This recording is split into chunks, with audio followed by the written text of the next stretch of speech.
শ্বশুরবাড়ি হচ্ছে একটা মহাবিদ্যালয়, যেখানে সে শিক্ষার কোনো অভাব নেই। পদে পদে তাকে শিখিয়ে দেওয়া হবে যে এইটা হয় না, এটাতে ভুল হয়েছে। আসলে যে যত শিক্ষিত হয়েই আসুক না কেন বা কাজকর্মে যত নিপুণই থাকুক না কেন, তবুও সে এখানে আনাড়ি।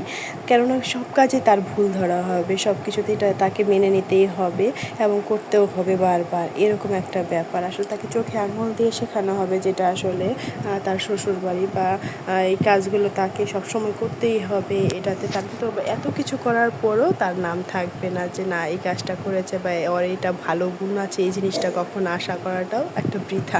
হ্যাঁ, নিজের মেয়েদের ক্ষেত্রে সবসময় উল্টাটা, সে মেয়ের বাড়ির খোঁজখবর সবই জানবে, মেয়েদের সব কিছুতেই সে শাশুড়িরা মাতব্বরি করতে পারবে, কিন্তু বউয়ের ক্ষেত্রে সম্পূর্ণ উল্টা। বউ বাপের বাড়িতে যেতে পারবে না, বা বাপের বাড়ির কোনো কিছুতে সে অংশগ্রহণ করাটাও খুব মনে কষ্ট নিয়ে তাদেরকে করতে হবে, বা যে কোনো কিছুতেই তাদেরকে সবসময় অন্যরকমভাবে দেখানো হবে। আর শাশুড়ি কখনো মা হতে পারে না। কেন হতে পারে না?